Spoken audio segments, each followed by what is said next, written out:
I want to welcome you to our webinar on a topic that's pretty fitting for this time of year, as turtles are entering their hibernation period. So we're going to learn a lot about that. This webinar and others we've delivered are recorded. They can be found on CWF's website. The best place to probably find them is to Google CWF webinars, and you'll be able to find the page that way. But I'm also going to drop a link into the chat once I'm done speaking that will take you to the spot where this webinar will be found, the recording, and a bunch of others we've had on various topics of iNaturalist and backyard habitat creation, wildlife-friendly gardening, and a bunch of other topics. So I would like to begin by acknowledging with immense gratitude that the land on which Canadian Wildlife Federation is located is the traditional unceded territory of the Algonquin Anishinaabe people. The Algonquin people have inhabited and cared for these lands long before today, long before CWF and others, all of us have been here. And so we take this time to be grateful for their care and show our gratitude and respect to them and the land for all that it provides us. I'm James Paget. I'm the Species at Risk and Biodiversity Specialist at CWF, and myself, along with my colleague Acacia Frimpong Manso, will be your hosts for today, and we'll have Dr. Gregory Bulte presenting. But I'm just going to talk a little bit about how the presentation is going to go and the logistics of Zoom controls for those of you who, I'm sure everybody's too familiar with Zoom these days, but just a couple of things to mention. If you're having problems with audio, check your settings, obviously, but often if you leaving the presentation and rejoining with the link that you received to join today often fixes a bunch of the problems. The chat is only going to be visible to our presenters, so the three of us. So use that for audio issues or any technical problems, or if you need to get in touch with us as presenters, but it won't be available to chat through with everybody else, just to keep the distractions down a little bit. So we're going to use the Q&A that you'll find at the bottom or top of your screen, depending on where your toolbar is, to enter your questions. So please enter them as we go. We're going to wait, and Acacia is going to compile them and ask them at the end, but you can feel free to enter them as you go and as they pop up in your head. And so for any of those who are hearing impaired, there's a live transcription option that you should see in that toolbar, which you can click and show subtitles to be able to have subtitles show up. And this is auto-generated, so hopefully that tracks it well. So a little bit about Canadian Wildlife Federation. We're one of Canada's largest conservation organizations, undertaking projects across the country in conservation and research. And we do this in a few focal areas, which you can see listed up on this image. Our mission is to conserve and inspire the conservation of Canada's wildlife and habitats for all. And we do this through a number of ways, like engaging public in citizen or community science, like iNaturalist Canada, in education programs like the Canadian Conservation Corps and Wild Outside. And then we undertake specific projects in freshwater, marine, and terrestrial environments, often targeting species at risk, notably several of our at-risk turtles and other species as well. So after you hear Greg talk about the amazing things that map turtles do over the winter, and you're wondering what you can do for turtle conservation, one simple way is to consider uploading photos using iNaturalist. You can take a photo of any turtle species or any other species and add them through iNaturalist. There's a easy-to-use app, or you can add photos on the website for drag and dropping, and both of which incorporate image recognition software to help you identify what that species is. And to help with this, CWF has also created some resources, notably how to take identifiable photos of turtles that we see in the bottom left, but other iNaturalist related resources. And these all the observations feed into a global database, which houses over 160 million observations around the world, 12 million of which a little over 12 million are in Canada. And this data is accessible and shareable for conservation and research. But I really want to get into Greg's talk. So I'll introduce Gregory Bulte, who is an instructor at Carleton University, where he designs and teaches undergraduate courses about ecology and evolution. He's particularly interested in the ecology and natural history of amphibians and reptiles, and studies turtles for quite a long time in Opinicon Lake in Eastern Ontario. And with that, I will turn it over to Greg for his talk.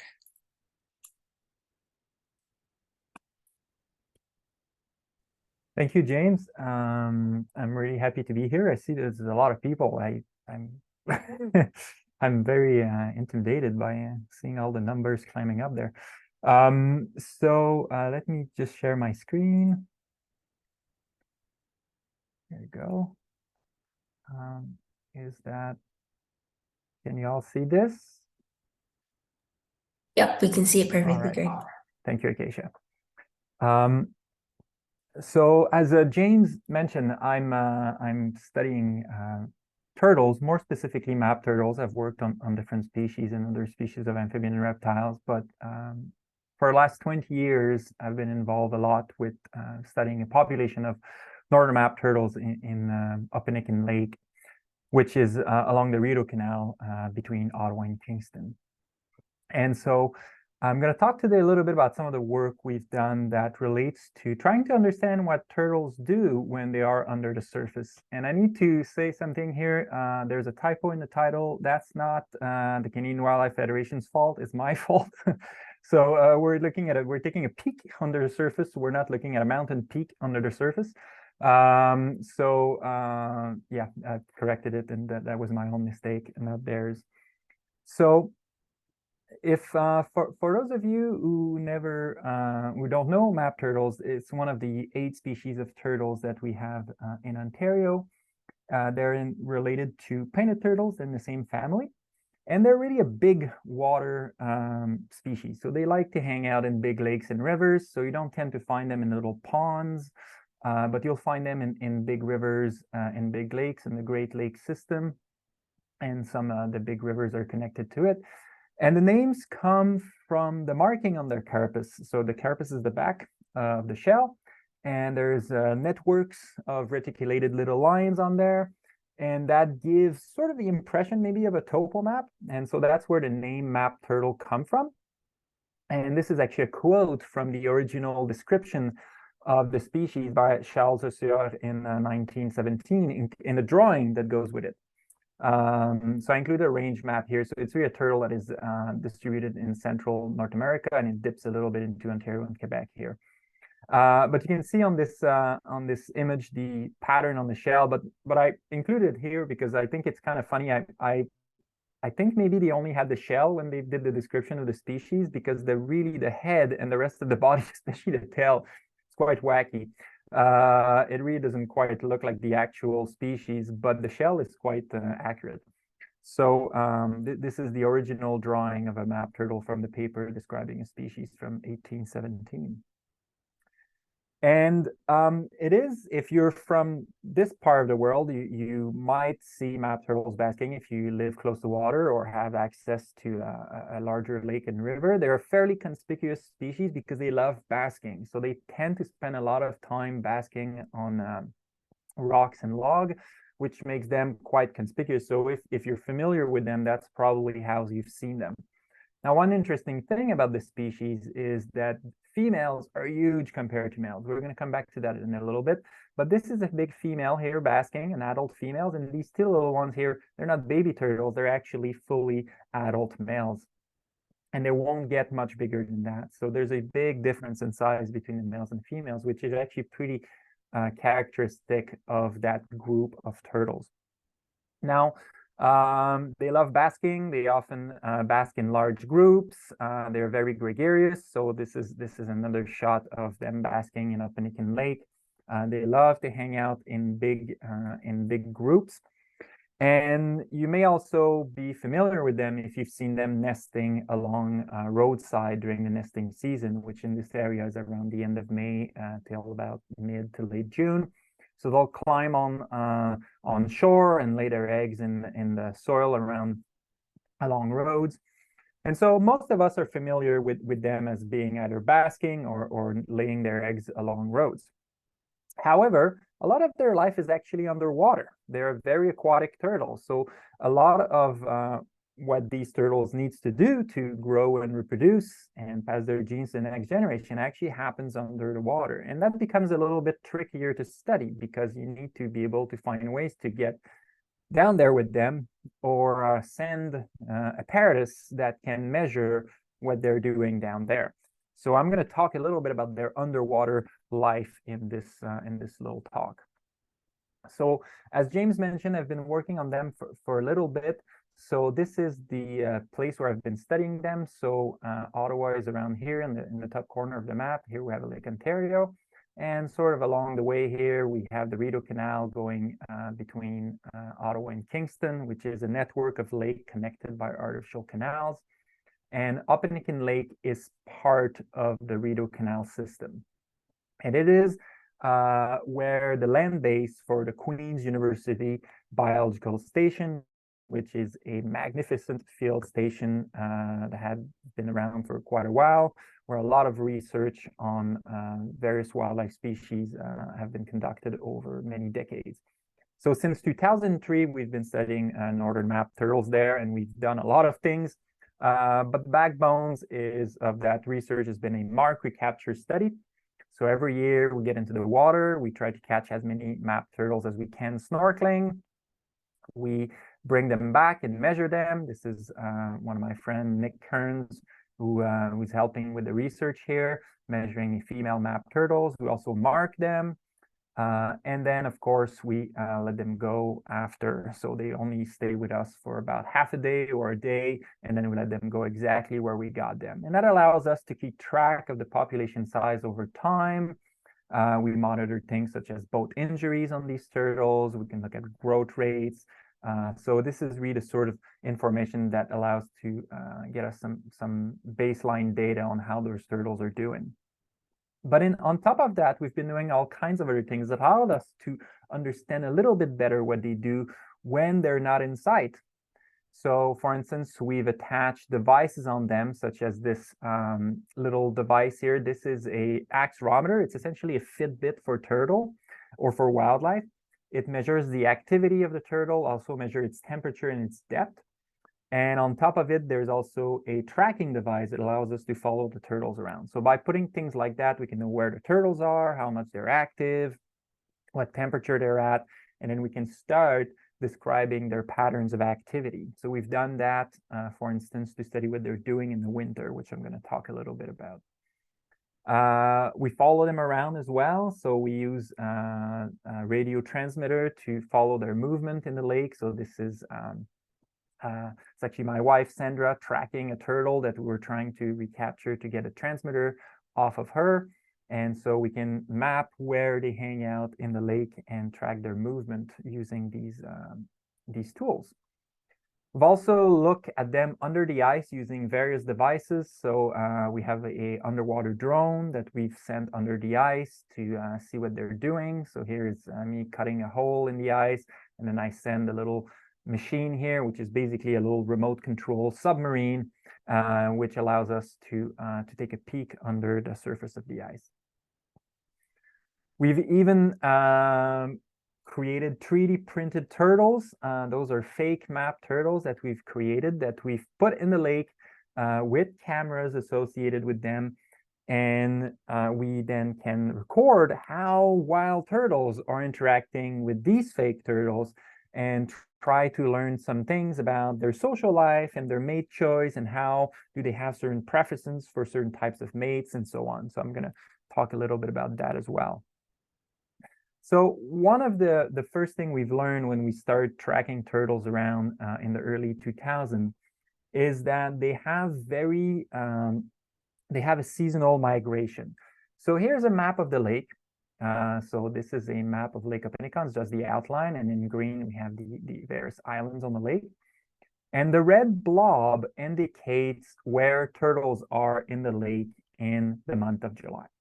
So essentially here is just showing that there are turtles all over the lake in the month of July. They're spread out everywhere. They have their, you know, spots that they like. So they like this little bay here, for instance, in this part of the lake. But by and large, if you're canoeing along the shoreline, you're pretty much guaranteed to see a northern map turtle basking at some point in time without having to go too far, because they're all over the place. What's really interesting is what happens in the fall. So starting at the end of August and in September, they all start to move towards the center of the lake. And if we make the map of where the turtles are at the month of October, most of them are concentrated around this big island that is at the center of the lake. And that is where they're going to spend the winter. So hundreds of turtles are migrating from all over the lake, and they converge around that one spot of the lake. And it's quite remarkable. If you go and snorkel around this island in, for instance, late October or November, if you have a good wetsuit, you'll see a lot of turtles there. And that's where they're going to spend the winter. And this is a pretty important time of the year for them, because that's their mating season. And it's also the place where they're going to spend the winter. So there's two important things that happens there: mating and hibernation.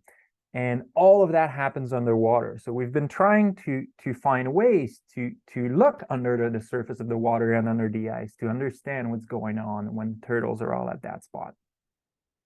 So yeah, if you go, for instance, right now on a sunny day in late October or even early November, and you sit quietly in a canoe near the hibernation site near that island, you're going to see little heads poking up like this. So this is a female that is coming up to the surface to take a little puff of air, and then it's going to go back under. And you're going to see a lot of that happening, but you're not going to see a whole lot more unless you have ways to get in the water. So this is actually what the other end of this picture would look like. So one thing that is happening at that time of year, if you can go under the surface, is that they are mating. So here we have a female northern map turtle, and we have two little males that are trying to court that female at the same time. And the males, as I mentioned, are much smaller than the females. So they grow, so a big map turtle male will be about 250 grams, whereas a big female map turtles would be 2.5 kilograms, so about 10 times heavier. And so the males, interestingly, become sexually matured around 2 or 3 years of age, whereas the females have to wait, well, 2 or 3 years. That's a little bit early. It's more like 3 or 4. And the females will delay maturity to around 11, 12 years of age to become sexually mature, because they need to get much bigger. So it takes more time to get bigger. So all the males are really after the females during that time of the year. And so we were really interested in trying to understand, how does the mating work? For instance, do males prefer larger females over smaller ones? Because we know that the females are so much bigger than the males. Maybe there's selection by males for larger females. We also know that larger females tend to produce larger eggs and larger babies that tends to fare better than the smaller ones. So we thought that maybe males, when there's a bunch of females around, because they're all in the same spot, maybe decide to spend their time and energy trying to woo the larger females compared to the smaller ones. And the way we try to address this is by using our fake turtles. So I'll show you a little video here of what our experiment looked like. So we created our 3D printed turtles, and we've put a big one and a little one side by side. The big one is as big as one of the largest turtles in the lake, and the little one's about average size. And then we put a camera on top of it and recorded what happened. And we did that a whole bunch of times. And this is the kind of things we were seeing. So here's a little male, not wasting any time, checking out the two females, and then decided that he's going to try to mate with the bigger one. And so we also saw other turtles coming in and checking out our fake turtles too. So they're like, oh, who's new to the neighborhood? Like little curious people. And so with that experiment, we were able to determine that males do indeed prefer the larger females. But also showed us a lot of other interesting things, one of which is that those females are really getting solicited a lot by males. So our fake turtles were getting a lot of attention by the males. So they would often have 2 or 3 males trying to court them or mate with them at the same time. So we've learned a little bit about how they're mating during that time of year. Now, another thing we've noted in the fall, and this is something we took us a few years to realize, is that the females are really seems to be keeping a low profile in the fall, in October. This is something we first noticed when we're tracking turtles around in the early 2000s. We're finding that the females tended to be in deeper water. They were not moving very much in October. And then when we started snorkeling to try to catch turtles in November and in late October, we had a really hard time finding the females. And then we start seeing them in deeper water with just their little head poking out of the muck. And so this year I went back with the underwater drone and I started looking for females in deeper spots. And then I recorded quite a lot of turtles like this one. So here's an example. This is a little head sticking out of the muck. There's another example here of another one that is completely buried. We can still see a little bit the edge of the carapace here, but mostly it's just the head sticking out. Here's another one right here. So it was quite interesting that the females seems to be hiding at this time of the year, where the males were quite active. And this is something we actually also confirmed by using our turtle Fitbit. So when we look at the turtle Fitbit data, we found that the males were really active, going up and down the water column, constantly moving, whereas females would just stay in one spot and not move, and then would only come up once or twice a day to breathe at the surface.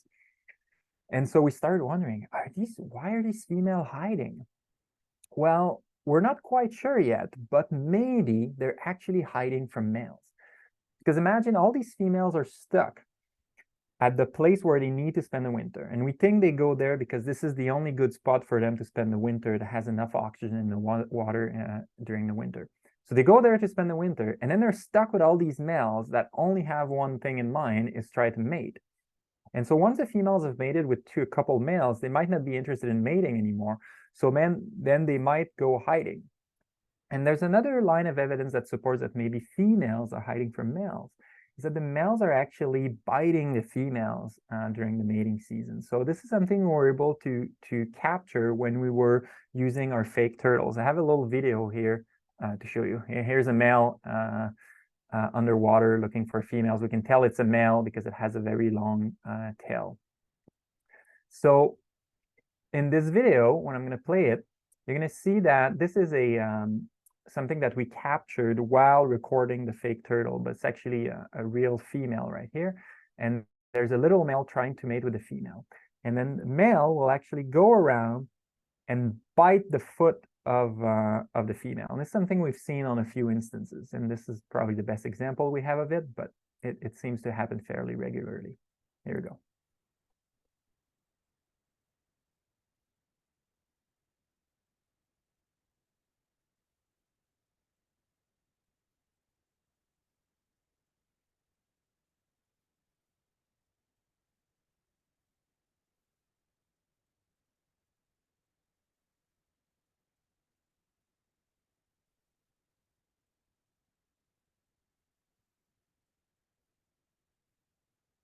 They're turtles. They're moving quite slowly. So there's not much happening up till now.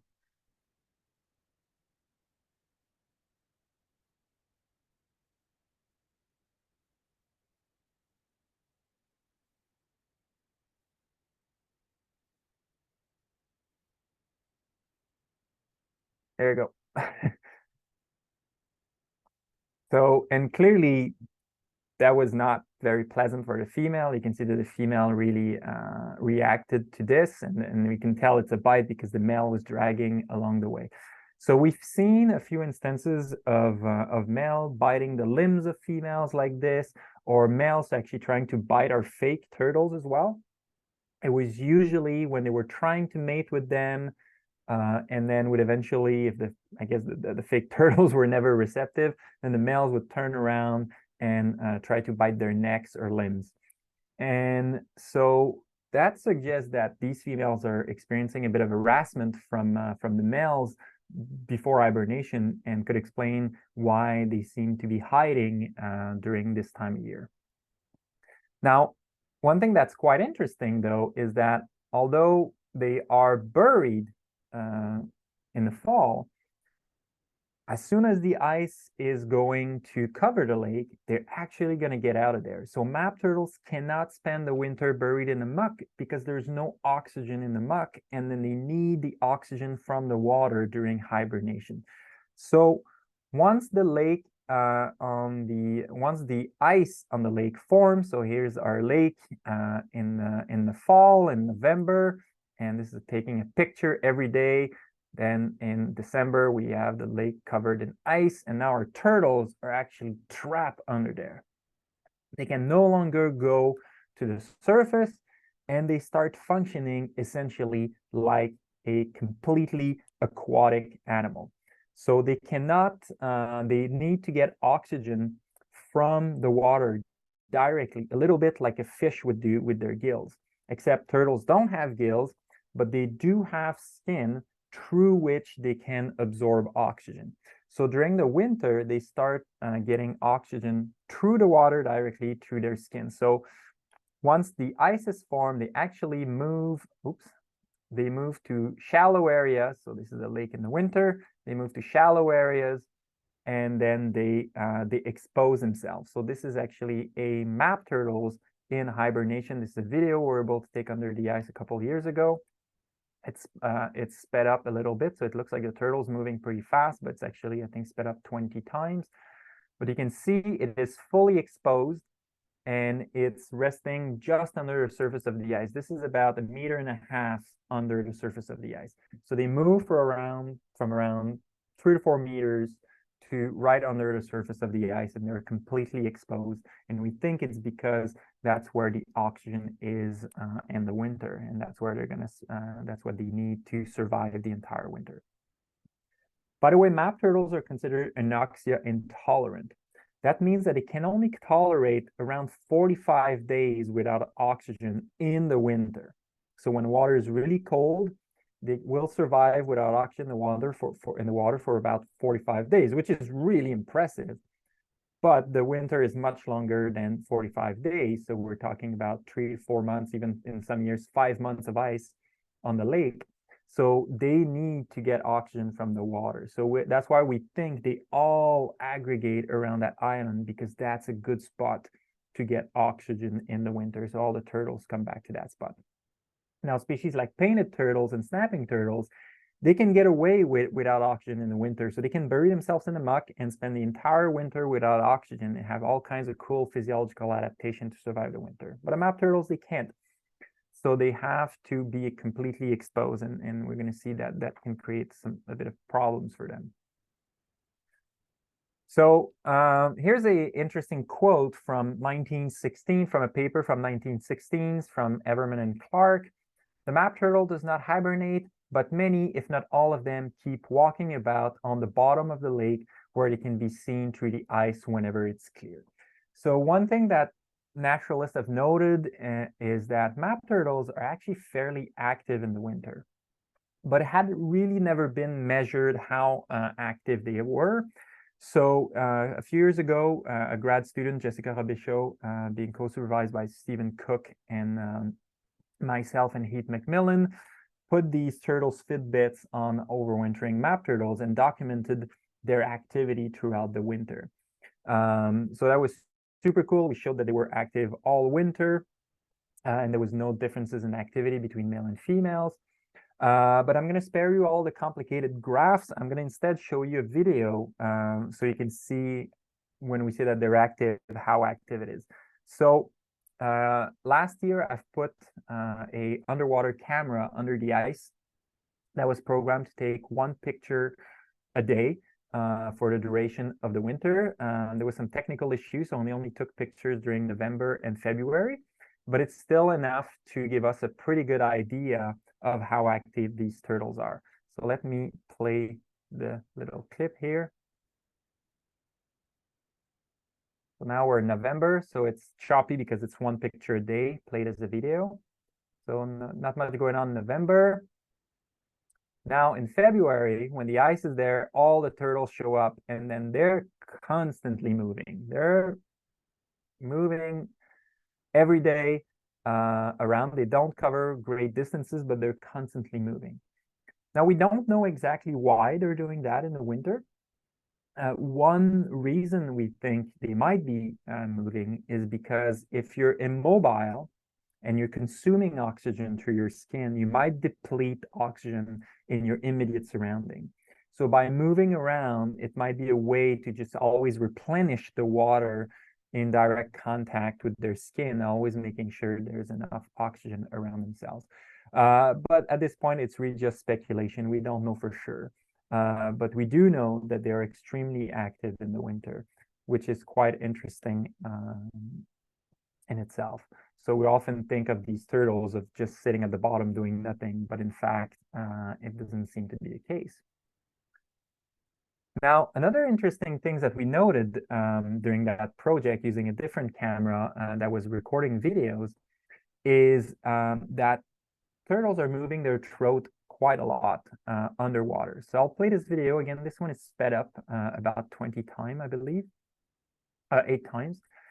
And I'm gonna ask you to pay attention to the throat of that turtle in the foreground. So you can see that it's moving up and down a fair bit.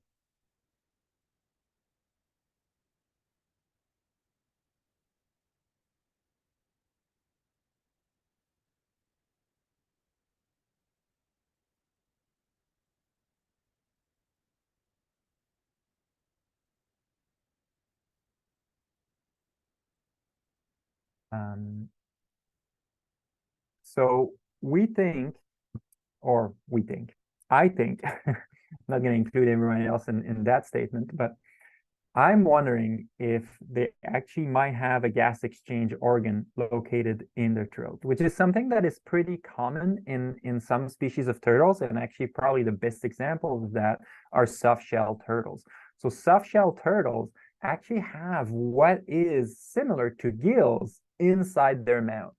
So this is a little diagram of a spiny soft-shell turtle here, which is one of the species we have in Ontario.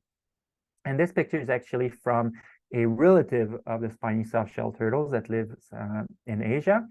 But inside their throat, they have a lot of blood vessels right at the surface that if you magnify it a lot, it looks like a plate of spaghetti. And it actually looks like a plate of big spaghetti with even smaller spaghetti in it. And that is blood vessels, a lot of blood vessels that are right at the surface. They're capable of absorbing oxygen a little bit like gills do. And so these soft-shell turtles have this gas exchange surface right in their mouth. And actually musk turtles, the common musk turtle, which is another species in Ontario, also has something similar going on. So by looking at the behavior of the map turtles, of the throat pumping back and forth, really makes me wonder if perhaps map turtles have a similar kind of adaptation that allows them to extract oxygen from the water in the winter. So this is something we're going to be looking into in the future.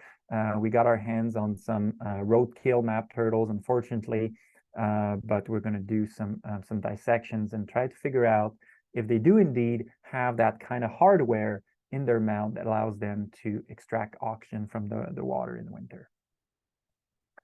Now, if you're going to be exposed like this, if you're a turtle, you are potentially exposing yourselves to predators. So one of the drawback of having to spend the winter exposed is that predators might see you. So if you're painted turtles, you can bury yourself in sediments, then you're probably much less likely to be picked up by a predator than if you're fully exposed. And unfortunately, 2 years ago, on my first snorkel in the spring, so at the end of April, about 2 weeks after the ice broke on the lake, I went snorkeling to start catching map turtles, and this is what I came across. So I'm just going to play the video here.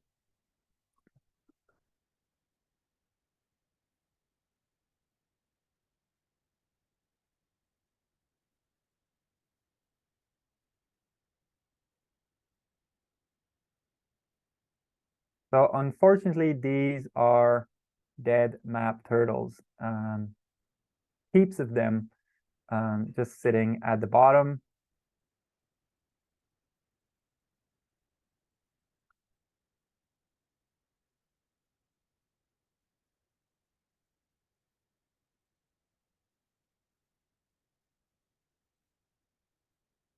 So in total, we found 154 of them, map turtles like this, that were, most of them were cut in half, like these ones here.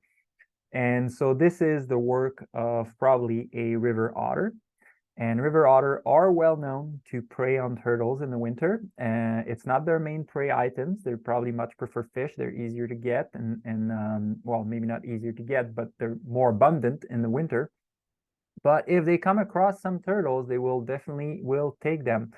And in all the years I'd been studying map turtles, I had only seen, mild evidence of predation here and there, but I've never seen 150 turtles in one spot that had been predated. And that's about 10% of the entire lake population. Unfortunately, we're a little bit worried that this is going to become a more common occurrence for a couple reasons. One is there's a lot of anecdotal reports that otter populations are in the upswing, which might be a consequence of a reduction in trapping. So there's fewer trappers out there. The pelt price for river otters has diminished quite dramatically. It used to be around over $100 a pelt. Now it's under $20 a pelt. So it may not be worth for trappers to harvest river otters anymore. And there's also fewer trappers overall. And we unfortunately don't have big predators like wolves to eat river otters. And so we may be facing an increase in river otter population, which may translate into more turtle mortality in the winter. The other thing that may be playing into this is that more and more we're seeing people on lakes that are putting bubblers around their ducks and boathouse. So those are propellers that are put under the ice that shoots the water up in the water column and prevents the ice from forming around ducks and boathouse. And those creates amazing hunting spots for otters in the winter. And so these two things together may be making turtle overwintering more challenging in years to come. So here's so the year after I detected that, I've put a camera where the turtles are overwintering, and sure enough, there was a lot of otter activity. This is one clip that I got where all the turtles were overwintering, all the turtles moving around. It was around here. And this is actually a spot that sometimes doesn't freeze entirely when we have a mild winter. That little area tends to be a little bit more open, which I suspect is where the otters are capable of getting in when we have a milder winter. And that might be where they got into to create that carnage. So this is something we need to monitor. And I think it's important for map turtle conservation to first locate where overwintering sites are, where you can have hundreds of turtles overwintering, and try to do as much as we can to protect these special sites from overdevelopment and potentially giving access to these sites to predators like river otters. But thankfully, hopefully, some of these turtles are going to make it through the winter, and then in the spring are going to swim around, and then we are going to be able to, they're going to go ahead and mate, and then, and then we're going to have a next generation of turtles for years to come. So that's all I have for you today, and I'm ready to take any questions. Perfect. Awesome. Thanks so much, Thanks Greg, so much, for yeah. a great presentation. We have a few questions here in the chat, so I'll start with so someone wants to know, can you describe the process about how you're marking the turtles? So I guess how do you mark them so when if you recapture a turtle, you know it's a turtle you've already captured and you don't kind of duplicate that in your data set? Yes, that's an excellent question. Am I still, no, I stopped sharing my screen. Yep, you Right? So the way we used to mark them, which is the way that most people that have been marking turtles for the last 100 years have been doing it, is we put a notch on the scutes on the periphery of the carapace. Let me grab. I have a turtle shell. I'll show you.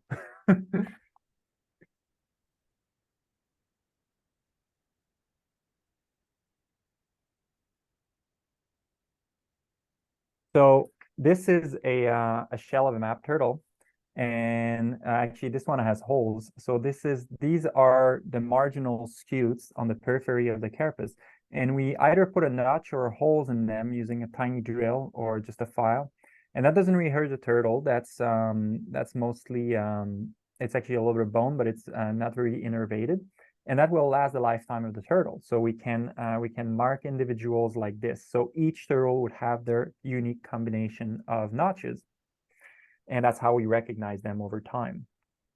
In the last few years, we've gone a little bit more high tech, and we switched to little microchips, which are the same microchips people put in their cats and dogs. They're called passive integrated transponder. They're essentially a little RFID. It's about the size of a grain of rice, and we inject it in the hind leg of the turtle. And then we use a scanner to scan it, and it gives us a unique ID for that turtle. So it's a little less prone to error. And so we can we can do a little bit more with that system than with the notching. Perfect. Okay, so another question we have here is, can you comment more on the sexual dimorphism exhibited by map turtles? Are there other turtles in Ontario that exhibit this sexually dimorphic kind of pattern that map turtles also exhibit? Yes. So in most species of turtles in general, we're thinking about all species of turtles, about like 300 and something species. The rule is females tend to be larger than males. So that's almost true in the vast majority of species. There are exceptions. So for instance, in snapping turtles, males will get bigger than females. So that but usually when the female is larger than the male, the difference tends to be bigger between the two. So we don't really see species in which the males are huge compared to females, like something, for instance, we'd see in like elephant seals or in some mammals, right? Like some seals and other marine mammals. Sometimes the males are 3 times, 5 times the size of females. We don't really see that in turtles. So males might be slightly bigger, but the majority is that the females are larger. Now, within that, there's some species where females are not huge compared to males. Like for instance, in painted turtles, females are a little bit larger than the males, but they're not like twice the size. Map turtles are really the extreme. And when I say map turtles, I mean the northern map turtles, but there's also several species, about 12 species in that group. And in all of these species, the males are tiny compared to females, and that's really the extreme. So in Ontario, they're really the extreme, but also in turtles in general. But in general, females tend to be larger than males. Perfect. So it looks like we have a grade 4 class tuning in as well, and I think they would like to know, how old can a map turtle live? Oh, I actually had a slide for that. That's a great question. Well, they live longer than we've been able to study them so far. So that's one thing. We don't know exactly how long they live, but I have pretty good evidence that in the lake, in the Opinicon Lake, we have turtles that are probably in their 60s. And I know that because in up until 1978, which is the year I was born, there was a researcher from Queens that marked some turtles in the lake, and he would have marked them as adults. And I still capture some of these turtles. Unfortunately, I don't have the data that goes with them, but I know they were marked by that that researcher, and I was able to confirm that by actually a gentleman who I happened to meet last summer, who was one of the person who was marking the turtles, and he was telling me how he was doing it in 1978. And we went to catch map turtles together again and tried to get some of his turtles, but we didn't. So we know that there were some turtles that were marked as adults in the 70s, which tells me that some of these turtles are close to 60 years old now. So at Amazing, they least live for a 60. long time. Yeah. Wouldn't be a great pet then. Yeah, no. They're gonna outlive Another you. question we have is, how do males find females? Do they emit pheromones? Because if they're actually mating with dummy males, are they just relying on a visual cue that that's a turtle of their own species? Yeah. That's one of the thing I would like to really know. So we know for sure turtles will use chemical communication. In the case of maps, so chemical communication, we mean releasing pheromones or scent, and then other individuals will cue on that. Do map turtle do it? I'm not sure.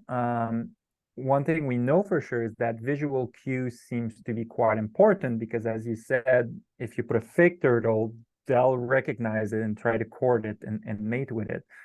And it's so visual cue seems to be sufficient to for males to find a female and to trigger mating behaviors. Is there something else?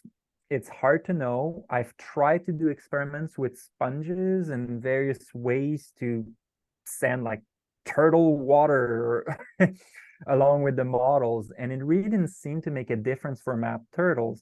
However, I know that for species like musk turtles, which live in very murky water and they're kind of nocturnal, they crawl around at night, they will respond really strongly to a smell of another turtle. If you put the smell of another turtle in the water, they'll be right on it.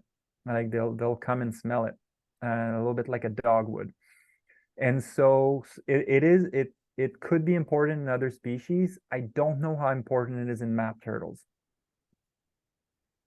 Perfect. So we do have some questions about the bubblers. Just quickly going to find one quickly. Just give me 1 second.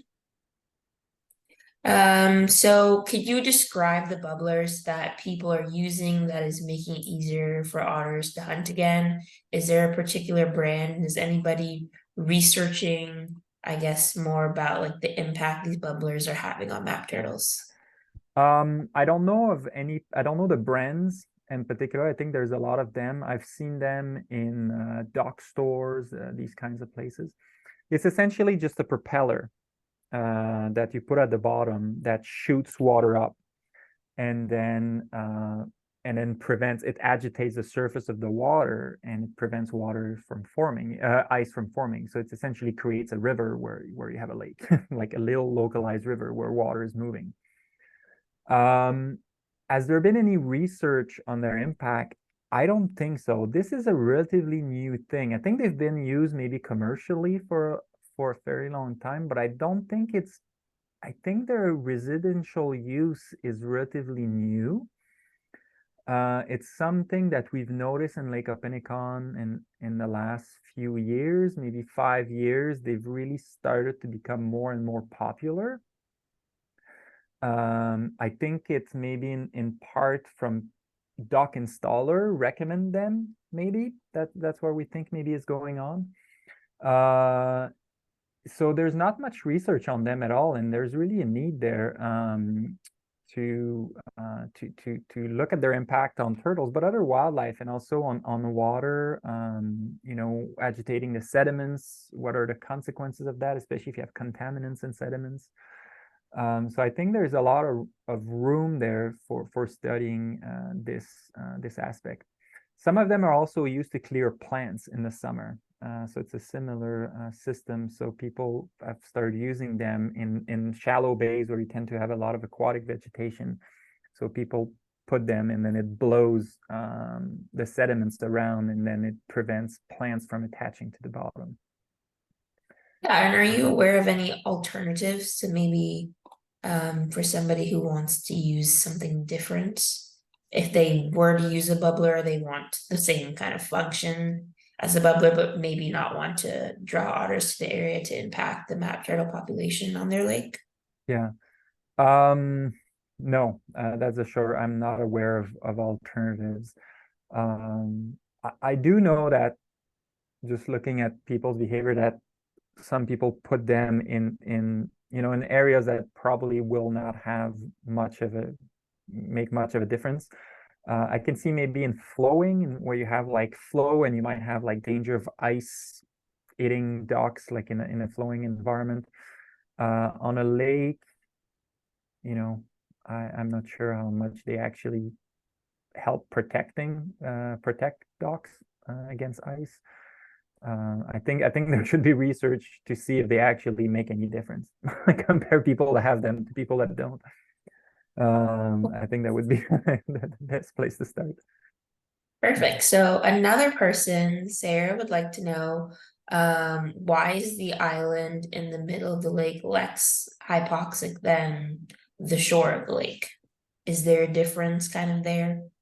Yeah, that's a good question. We haven't figured that out yet. We're trying to, so that's one of our assumptions, that the availability of oxygen is one of the main thing. But it might in fact be, I might have oversimplified things here, and it might be a combination of water temperature and oxygen.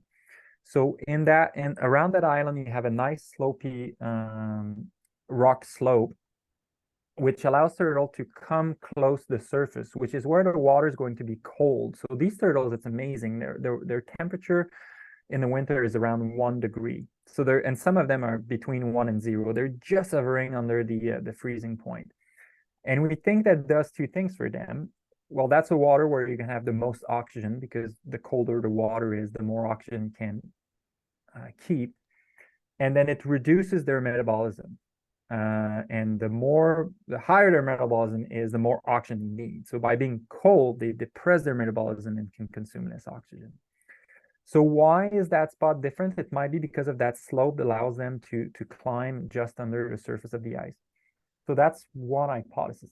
I have an alternative hypothesis, though, which may just have to do with the history of the Rideau Canal. So maybe, the Rideau Canal, Opinicon Lake, when they built the canal, they raised the water level by almost 2 meters, which is now the average depth of the lake.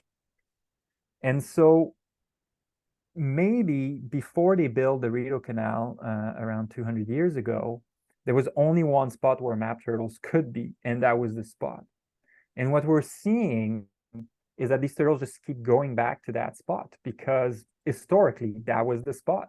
And maybe now perhaps there are alternatives, but they haven't really found them. So we don't know. But that aggregation behavior is not unique to Opinicon. It's something that they do in a lot of other areas. So it's been documented in many, many different areas. So we think it might be tied to oxygen. So I will do our last question. And do the turtle Fitbits that you install, do they increase predation or decrease the overall performance of the turtle, like its ability to mate? Because as person said, the Fitbits look quite large, so they're just wondering, does it impact kind of the performance or their ability to do their activities in the winter? That's an excellent question. Actually, that's an important consideration when putting equipment on wildlife. We need to have a good sense of whether or not it's going to have any impact on them. In this case, we're pretty much sure it does not. It didn't impact their swimming, so they're capable of swimming. None of the turtle that we've put these things on, 40 of them, and we've also put transmitter on nearly 100 turtles at this point. And it doesn't seem to increase predation. I think I can recall one turtle out of close to 100 turtles that we've tracked around that I found predated on an island. And So we don't think it increases predation. And then performance, we make sure it is less than 5% of their body weight. In fact, in the female, it was around 2% of their body weight. So it's relatively light, and it's actually, and that's on land. So in water, it would weigh even less. And then the other thing is that we know that the females were nesting with them. So we know it didn't interfere with their mating, and we know they were capable of going on and nesting because we also monitored nesting site, and a lot of the turtles that had these devices on them were nesting. So overall, we're pretty confident that it has negligible impact on them. Perfect. Well, that's kind of all the questions we have for today. And I don't want you, there are many, many turtle questions, and I think everyone loves map turtles, so they could probably ask you 1,010,000 Yeah, people can email questions me a if they have day. questions for sure. Yeah, that's fine. Yeah, we have still about 60 questions that people have Ooh. put in that we haven't had a chance to get to. So apologies that we can't get to them all. We can see if there's a potential to compile some of the common ones and see if we can get some answers out to send around to folks that were on the webinar. But we'll see if we can make that happen. Yeah. But no guarantees. But yeah, and everybody loved it, myself included. The videos especially, I think it gives people a great insight into something they wouldn't ever be able to see otherwise. So it's definitely fascinating to see what the turtles are doing under the water in the winter. It's pretty amazing, and some excellent work. Well, thank you. So yeah, so on behalf of us and everybody on the webinar, who lots of thanks coming in the chat. Thanks so much, Gregory, and we will thanks everybody else as well for participating and taking the time. We had lots of interest, over 400 people, 420 something joined. So great turnout, and the recording will be available as well. So additional people can have a look at it as well. So thanks so much, and everyone enjoy the rest of your day. Thank you. Thank you for having me. Everyone. Bye, everyone.